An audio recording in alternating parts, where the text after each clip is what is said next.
음, 네.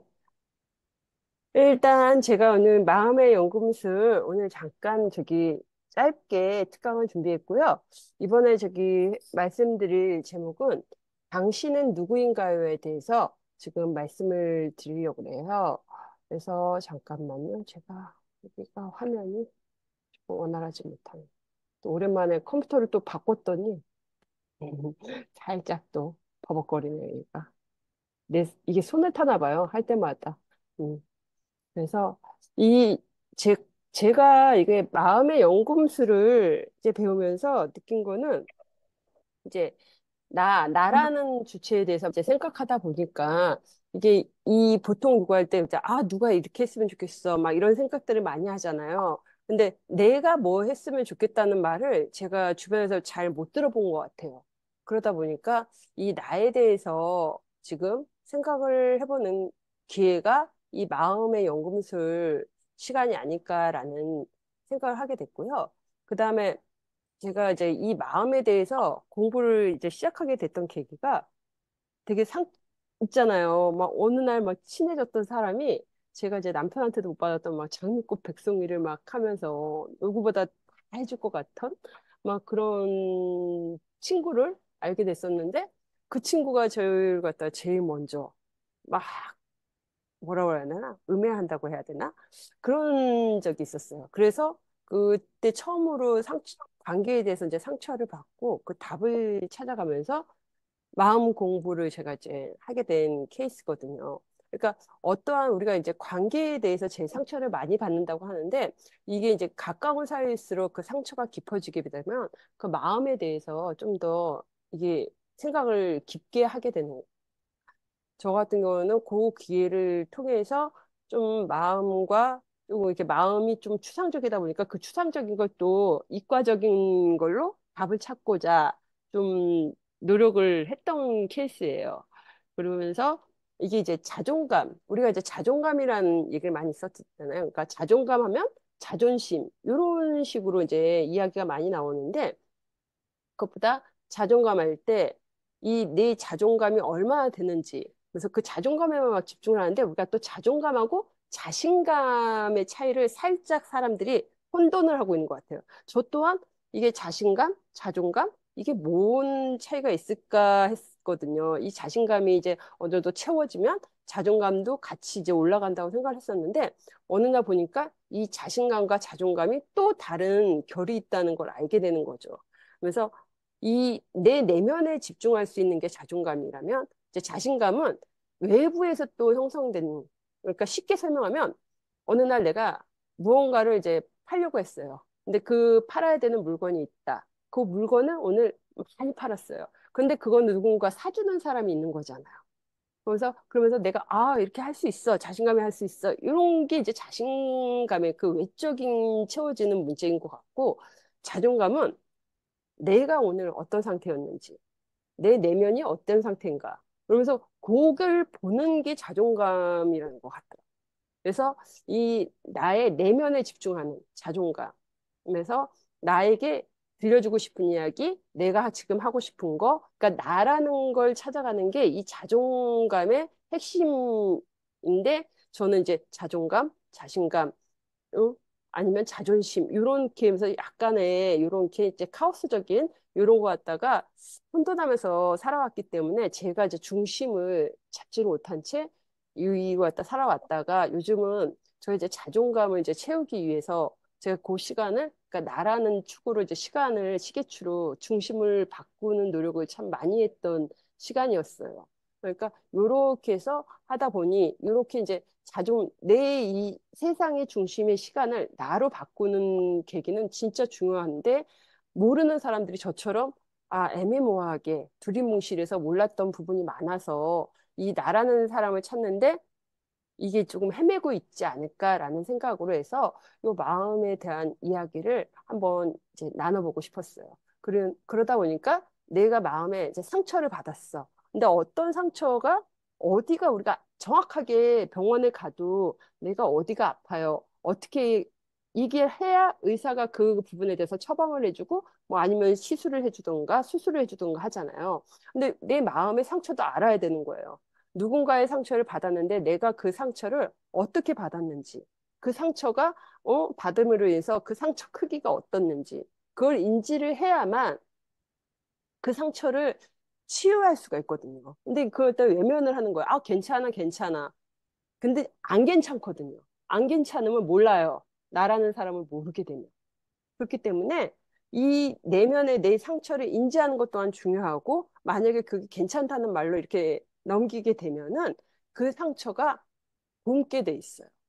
그 굼게 되는 게 뭐겠어요? 우울증이 오게 되거나 아니면은 그냥 막, 아우, 나 이렇게 살면 돼. 살다 보니 어느 날 공황장애가 오고. 사람들이 이런 식으로 이제 정신이 망가지는 거거든요. 그래서 우리가 마음에 집중하는 시간은 정말 중요해요. 그래서 내 안에 존재하는 이 내면 아이, 제가 이제 요 내면 아이에 대해서 내면 아이 관계를 많이 알고 있으면서도 이 존재를 솔직히 인정을 하고 싶진 않았어요. 그러니까 이 아이를 제가 상처받았던 게 뭐 그냥 그렇다 하고 이렇게 넘어가면서 살았는데 안 되겠더라고요. 이게 쓰담쓰담 해주고 내 상처가 무엇인가를 알면서도 외면했었는데 그러면 안 되더라고요. 보다 적극적으로 내가 그때 그랬었어. 그랬었지. 힘들었겠다 하면서 내 안에 받은 상처까지를 치유를 해줘야 되는 거. 아까 왜 괜찮다라고 넘어가면 언젠가 굼더라고요. 저는 제가 이제 한데 그 골맞다는 사실조차도 인지를 못했었는데 그 명상 선생님께서 아니라고 너 지금 상처 있다고 말씀을 해주셔서 그때 저는 진짜 괜찮았었거든요. 괜찮은 줄 알았는데 아닌 거였어요. 그러니까 여러분도 내 안에 상처, 내 어린아이, 내면아이에 받았던 그 상처들을 한번 생각해 볼 수 있는 시간을 가졌으면 좋겠어요. 그러면서 진짜 나의 모습.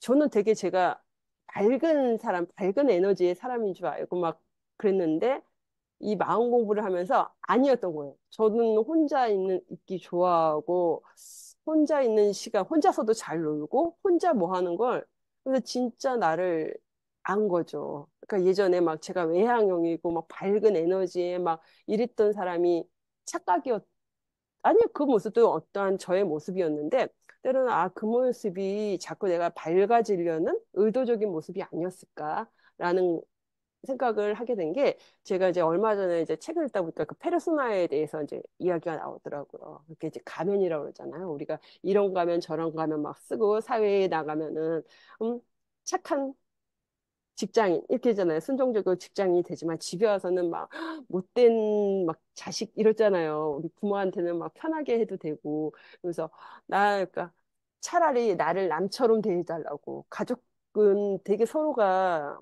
불친절할 때도 있잖아요. 근데 남한테 대하듯이 그래서 이 나는 몇 개의 가면을 갖고 있을까?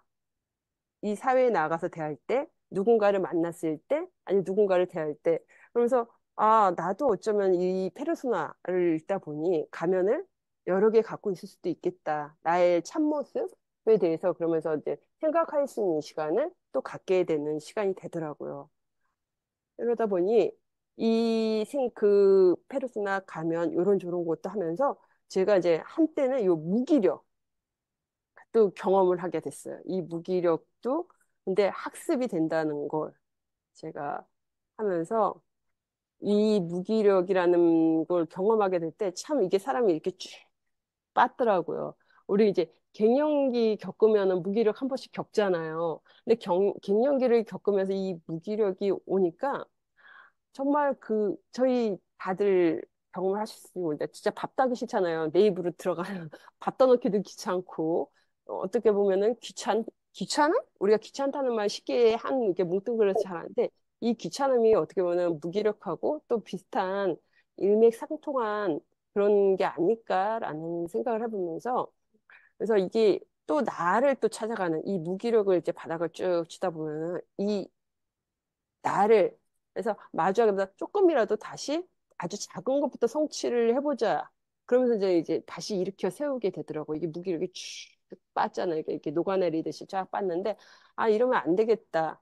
그러니까 이렇게 해서 이게 100% 확신이 있는 인생은 아니잖아. 우리가 인생이 100% 보이지는 않지만 그래도 뭔가를 아주 작은 것부터 하나하나 그러니까 저희가 계단이 왜 있겠어요? 한 계단 한 계단 한 계단 오르는 건데 우리는 왠지 괜히 그냥 그 목표치 제일 위부터만 보기 때문에 좌절하고 상실하고 그 무기력도 오게 되고 경험을 하게 되기 때문에 이게 작은 우리가 그러잖아요.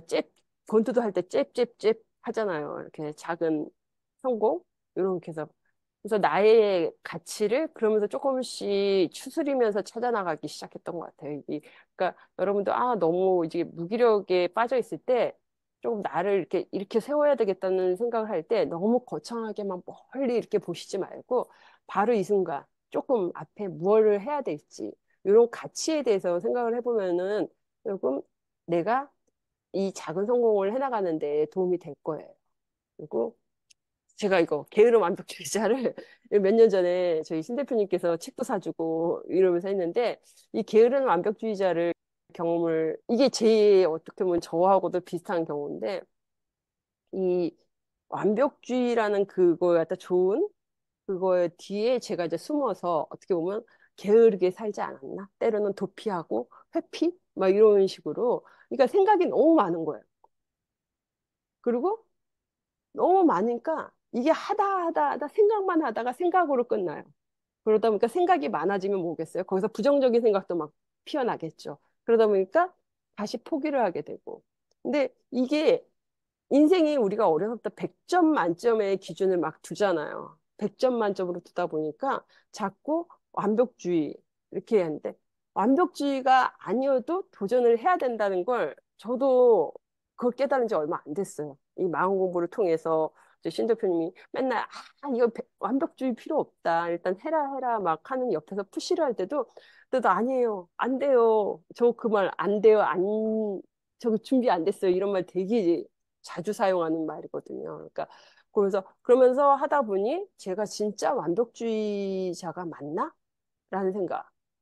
그러니까 완벽주의자는 어떻게 보면 또 다른 회피의 핑계거리일 수도 있다라는 생각을 제가 이제 알게 됐어요. 이걸 하면서. 그래서 회피 이러지 말고 조금씩 이제 마감 시간도 정하고 그리고 조금 더 마음을 이렇게 여유 있게 가게 되더라고요. 이러면서 실수하면 어떡하지? 근데 사람도 실수할 수 있죠. 컴퓨터도 가끔 실수할 때가 나오는데. 그래서 이제는 이 완벽주의를 조금 내려놓기로 했어요. 그러니까 만약에 지금 막 이게 안 되고 뭐 해서 안 되고 이렇게 하시는 분들 완벽주의 때문에 주저하시는 분들은 이게 100점이 아니어도 누가 뭐라 안 하거든요. 그러니까 그 점수를 조금 낮춰서 여백도 좀 두시면서 그렇게 해서 이제 도전을 해보시면 저보다 좀 더 빨리 성취를 경험할 수 있을 거라는 거. 그리고 제가 눈을 괜찮다. 근데 이제 마음을 표현을 하세요. 저기 누가 물어보면 괜찮아? 그러면 예전에는 괜찮아. 계속 그런 말 자주 썼거든요. 근데 요즘에는 괜찮아? 그러면 아니 힘들어. 라고 얘기를 해요. 그래, 그래? 근데 그 위로의 말을 듣고자 하는 게 아니라 저는 제 마음을 표현하는 거죠. 힘들 때 힘들다. 이거는 어렵다, 어렵고. 그리고 제가 약간 그러니까 지나가 보니 착한 아이 콤플렉스도 있었던 것 같고. 그런데 뭐, 예, 괜찮아요.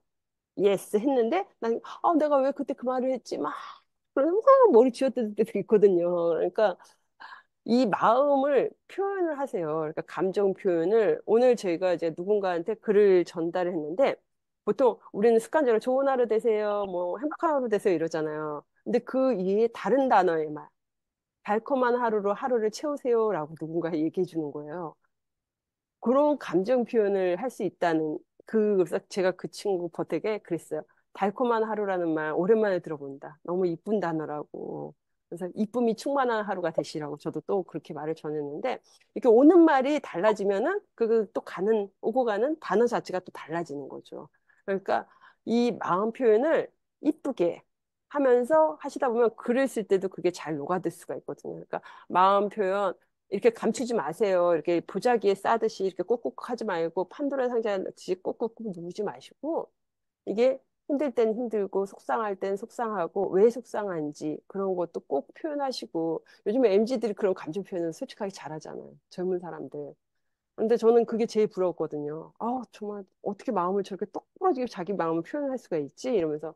근데 우리도 할 수 있어요. 지금 저희가 이제 살아온 생활이 이만큼이니까 아예 살던 대로 살지가 아니라 저희가 이제 이 나이에 곱하기 17인가를 빼야 된다 그러더라고요. 그러니까 저희가 아직도 살아갈 날이 많은 거예요. 그러니까 아 이제 됐어. 아 이렇게 살아왔는데 이런 식으로 이렇게 뭐랄까 회피하지 마시고 이제 조금 더 내 감정과 표현을 하는 연습을 지금이라도 하셔야 나중에 내가 진짜 힘들 때 힘들다고 생각을 해주고 주변에서 아, 더 이상, 아, 이 사람은 살짝 이제 지금 쉼이 필요하구나라고 이제 알아주는 거죠. 그러니까 여러분도, 아, 괜찮아, 할 수 있어. 무조건 그러지 말고 조금은 잠시 쉼표도 조금 찍으시고, 한 개 찍어서 쉼표가 해결이 안 되면 두 개도 찍어보시고, 잠시 멈추면서 그렇게 생활을 해보세요. 그러면서 감정 표현하고, 그래서 저희도 이제 또 제2의 사춘기라고 그러잖아요. 갱년기 막 이렇게 나이 먹으면서 할 때, 성장통을 겪게 돼요. 그러니까 제 본인도 아마 몰랐던 거예요. 몰랐었는데 어느 날 내가 이만큼 나이를 봤는데 내 친구 나보다 예전에 못했던 애는 저만치 가고 있고 이런 식이 있잖아요. 어차피 사회가 이게 나만 생각하면서 이렇게 딱 경주마처럼 이렇게 가는 게 아니다 보니까 열등감도 생기고 때로는 우울감도 생기고 왜 저 사람은 저렇게 다 가진 것 같은데 나는 왜 하나도 못 가졌지? 막 이런 식으로 그래서 그 열등감이 어디에서 왔는지 그 원인도 한번 적어보세요. 기록을 해보고 만약에 열등감이 누구 친구들이나 아니면 주변 사람, 지인들하고 했을 때 그 열등감을 해서 지쳐있는 나를 좀 이렇게 토닥토닥 해주세요. 제가 요거 갖다가 하니까 열등감이 없다고 생각했는데 알게 모르게 이렇게 주변에서 있잖아요. 하는 말 있잖아. 쟤는 이랬는데 너는 이랬고 막 하는 말조차도 이걸 갖다가 만들게 되더라고요. 그래서 알게 모르게 그게 가스라이팅은 직접적으로 아니어도 서서히 이래야 돼, 이래야 돼, 이래야 돼 하는 식으로 하다 보니까 거기를 갖다 부응하지 못하니까 열등감이 생길 수도 있고 이런 원인을 알아야 나중에 제가 그거 갖다 디딤돌 삼아서 다시 또 일어설 수 있는 힘이 되거든요. 혹시 그러니까 내가 이유 없는 우울함 이런 게 있다 그러면 열등감으로 좀 더 지내고 있지 않았었나 하는 생각을 해볼 수 있어요. 그리고 나의 마음 평수. 지금 이거 선생님들 이렇게 보셨을 때 지금 내 마음의 평수가 얼마나 될까 하고 집을 기준으로 한번 생각을 해보세요. 저 나의 마음 평수가 얼마나 되지 하고 생각했을 때 누군가 이렇게 툭 하고 던졌는데 저는 화장실 사이즈밖에 안 되더라고요. 정말 문 닫고 딱 들어가서 딱 있을 화장실. 그러니까 그때 내 마음 평수가 그렇게 좁아져 있다는 걸 처음으로 알게 된 거예요. 그래서 이게 나에 대한 내 마음의 공부를 하면서 내 마음 평수도 알게 되고 내가 이렇게 좁아져 있구나. 그러니까 타인에 대한 내가 배려, 공감을 할 여유도 생기지 않았구나. 라는 거 갖다가 알게 됐었죠. 그래서 이게 제가 화장실처럼 이렇게 좁았던 그 공간을 일단 화장실 문을 열어주고 그래서 조금씩 요즘에 넓히는 작업을 하고 있어요. 그래서 이 사람마다 뭐 처음부터 이렇게 쫙 오픈형으로 된 큰 마음의 평수를 가지신 분들 계시죠. 근데 저는 이제 제가 저를 돌아보니 되게 좁은 마음의 평수를 갖고 있었다는 거. 아마 이제 선생님들도 잠시 이렇게 내 마음 평수는 얼마나 되지 하고 한번 생각을 해보면 이 평수가 나오게 될 거예요. 그리고 나의 마음, 제가 자꾸 나의 마음의 평수, 나라는 걸 자꾸 제가 계속 반복을 하고 있잖아요. 그래서 나의 마음의 소리에 귀를 좀 기울여 보면 나는 어떤 상황에서 행복하지? 나는 어쩔 때 좀 불행하다. 나답지 못하는 순간 언제지? 막 이런 나다운 때는 언제였었지? 이러면서 그럴 때 나는 어떤 감정을 느꼈었지? 이런 식으로 한번 나에 집중을 해서 생각을 해보세요. 만약에 제 이제 지인 중에 하나는 자기는 이제 성공을 하고 돈을 벌고 싶은 목표를 주변 사람들에 대한 이걸 갖다 하더라고요. 친구한테 뭐 해주고 싶고 뭐 해주고 싶고 정작 본인은 에 대해서 쓰고 싶은 돈은 1원도 없는 거예요.